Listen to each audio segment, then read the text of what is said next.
그런데 그 술 맡은 관원장이 복직이 됐는데 요셉을 기억을 지운 것이 잊었습니다. 그것은 성령님이 하신 일입니다.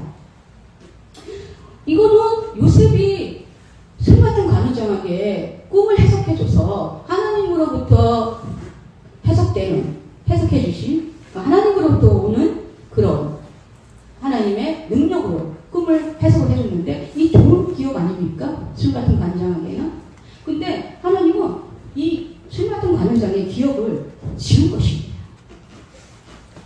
우리의 생각 중에 나쁜 생각, 지옥의 습성들, 그런 생각들은 지워야 합니다. 근데 여기는 왜 술 같은 관장이 좋은 생각인데 근데 왜 지웠을까요? 그것 또한 성령님이 일하신 것입니다. 애굽에서 430년 동안 종살이를 하던 이스라엘 민족들에게 하나님께서 그 430년 동안 종살이 했던 그 기억은 안 좋은 기억 아닙니까? 근데 하나님께서 그들에게 너희는 애굽에서 종살이 했던 그 시절을 잊지 말아라 했습니다.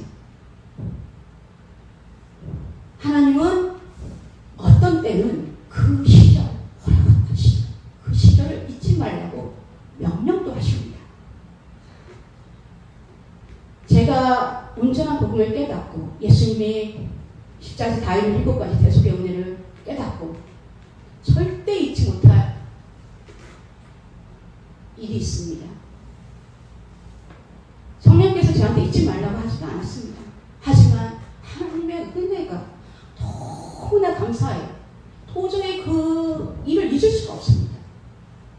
제 속에 천국의 속성을 가지고 들어오신 성령님이 계십니다. 그래서 천국의 속성들 생각만 하고 삽니다. 긍정적이고 낙천적이고 좋은 것들, 내게 일어났던 것들, 그런데 잊지 못할 일은 지옥같이 타던 그 외로움 속에, 그 공허함 속에, 그리고 어둠 속에, 공포 속에, 두려움 속에 살던 그 시절을 잊을 수가 없습니다. 잊고 싶지가 않습니다. 천국 가는 날까지 하나님의 은혜가 너무나 감사하기 때문입니다. 지금 우리 안에 천국이 임했습니다. 그 천국은 하나님께서 우리에게 일방적으로 은혜를 베푸신 것입니다. 그런데 우리가 잊지 말아야 될 것은 옛날에 우리의 삶, 그 삶에 그 삶 속에 지금 베풀어 주신 하나님의 은혜, 이 은혜는 우리가 잊지도 말고 잊어서도 안 되는 것입니다. 그래서 하나님께서 저뿐만 아니라 여러분에게도 이렇게 큰 은혜를 베풀어 줬습니다. 이 요셉은 17살 때 형들이 잘못한 것들을 고자질하던 사람이었습니다. 그런 요셉이 이미 하나님께서 자신에게 준 꿈을 이미 이루어졌다고 믿고 살았습니다. 여러분도 여러분에게 주신 꿈들을 이미 이루어졌다고 믿고 살지 않습니까? 그런 과정 속에 단련의 기간이 시작됩니다. 하나님 아버지, 제 안에 살아계셔요. 정말 너무 행복해요. 당신이 제 안에 살아계시다는 이 사실만으로 저는 이제 삶의 의미가 있고 너무 행복해요. 길을 가면서도 또 산책을 하면 저기 산을 오르락 내리락 하면서도 집안에서도 온 아침부터 눈 뜰 때까지 성령과 얘기 나누는 속에 행복해졌습니다. 아침에 눈을 뜨고 성령님 행복해요. 감사해요. 사랑해요. 근데 성령님은 항상 저보다 먼저 인사를 하셨습니다. 미아 잘 잤니? 네. 우리는 나이를 먹으나 어린아이나 다 하나님 앞에는 어린아이처럼 이렇게 살면 됩니다. 그래서 저는 어린아이가 되어버렸습니다. 하나님 앞에. 아빠 너무 행복해요. 아빠 때문에 꿀잠 잤어요. 아빠 저는 조금만 악몽만 꿨는데 아빠 때문에 이렇게 꿀잠을 자요. 아빠 너무 행복해요. 아빠 감사해요. 사랑해요. 그래서 이불을 쏙 조금 더 올려서 행복해요 하면서 아빠한테 애교를 부립니다. 그리고 제가 복음을 깨닫고 바뀐 게 있습니다. 바로 무릎을 꿇고 침대에서 제가 사랑하는 사람들과 그 기도 제목이 항상 있습니다. 늘 하는 기도입니다. 아침에 무릎을 꿇고 기도를 합니다. 축복 기도를 하고 이렇게 합니다. 몇 분 동안 합니다.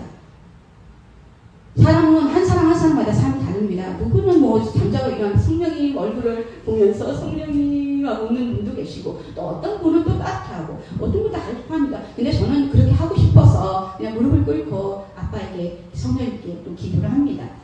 그렇게 행복해졌습니다. 근데 아빠, 진짜 저를 위해서 십자가에서 모든 아픔을 담당하셨는데 저는 이제 아빠를 위해서 살고 싶어요. 저는 온전히 아빠에게 드릴게요 하면서 제 삶을 드렸습니다. 그리고 뜨겁게 성령을 사랑했습니다. 그런 가운데 우리가 주님의 신부가 되었을 때 오는 게 뭡니까? 내가 가는 길을 그가 아시나니 그가 나를 단련하신 후에는 내가 순금같이 되어 나으리라. 단련의 기간이 시작되는 것입니다. 저는 사람들을 옛날에 아가씨 때 판매직을 했기 때문에 사람들을 만나서 이게 전도하는 거는 좋아했습니다. 그런 걸 좋아했는데 전화로 누구에게 전화를 하라는 거는 정말 제가 너무나 싫어했습니다. 제 부모, 제 형제, 친구에게도 전화하는 것 자체가 싫었습니다. 만나는 거 좋은데 할 말이 없습니다. 머리속이 허옇게 되는 거 같지? 전화만 하는 게 그렇게 힘들었습니다. 저는. 그런데 복음을 깨닫고 하나님께서 저에게 복음을 전하고 또 누구에게 뭘 하라고 전화를 시키는 것입니다. 하나님은 정말 아주 냉정한 분입니다. 그 속에 한없는 뜨거운 사랑이 있습니다. 네가 나한테 온 마음을 다해서 나를 사랑한다고 했니? 그러면 네가 원하는 또 꿈도 있지. 네가 구할 꿈도 있지. 그 꿈을 위해서 내가 너를 단련을 시키겠다 했는데, 제가 전화를 하려는데 쓰러져가는 지하방에 살 때 옛날에 다 모든 걸 잊고 빈손으로 잠실에 왔습니다. 그때 쓰러져가는 지하방에 살 때 그 바깥에 화장실이 있었습니다. 그 화장실 바람이 시원시원 부는 겨울철이었는데 너무나 추워가지고 덜덜덜덜 떨고 있는데 아빠 저한테 전화만 시켜주지 마세요. 저 전화하는 게 너무 싫어요. 울면서 우리 전화하지 마, 전화시키지 말아주세요 했는데 성령님이 그 순간에도 전화해라, 샤워하고 나서 전화해라 딱 지시를 하신 겁니다. 전화했습니다. 근데 지금은 어떻습니까? 성령님께서 저를 통해서 그냥 합니다. 성령 도와주세요. 그냥 전화하고 하는데, 전화로 우리 교회에 오는 분도 계시고, 전화로 모든 일들을 하시고, 전화로 보험자파 사업을 하게 하시고, 하나님께서 그렇게 했을 때 하나님의 마음은 오죽했을까? 지난 다음에 지금에 와서는 우리 아버지가 나를 그때 단련하기 위해서 얼마나 지켜보면서 아파하셨을까? 그 마음을 지금 모든 기간이 지난 다음에 생각하는 거는 하나님은 정말 사랑이 많으시고 좋으신 분이구나.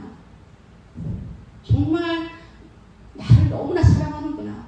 이 단련의 기간은 그때는 너무나 힘들고 고통스럽지만 지난 후에는 이렇게 행복하잖아. 전화할 때마다 기쁘고 즐겁고 이거 아무것도 아니야. 너무 재밌어. 그리고 이걸로 해서 영혼이 산다는데 얼마나 기뻐.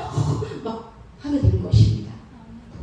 그래서 우리가 어떤 부분에는 단련의 기간이 있는데 그 기간을 더욱더 성령님을 의지하고 달려나간, 그래서 요셉이 그렇게 해서 30세에 바로 앞에 서지 않았습니까?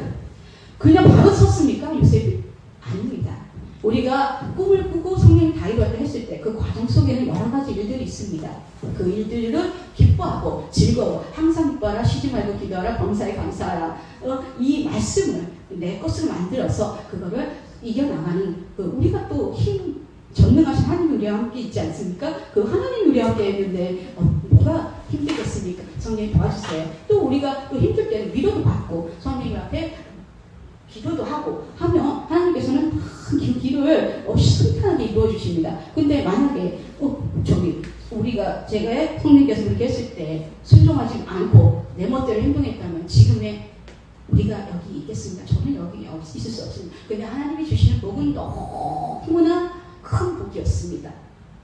제 마음에 항상 평온이 흘러 넘칩니다. 그리고 많은 영혼들을 하나님 아버지 품에 안겨드렸습니다. 또 복음전파 사업에 하나님께서 더 많은 능력으로 펼쳐주셔서 정말 책도 여러 번 쓰게 하셨고, 또 정말 아니라 우리 자녀들도 한 책을 쓰게 하고, 우리 가정과 가문에 하나님께서 어마어마한 큰 복을 주셨습니다. 그것이 무엇이냐? 영혼을 원하는 하나님의 놀라운 큰 복이 우리 가정과 가문을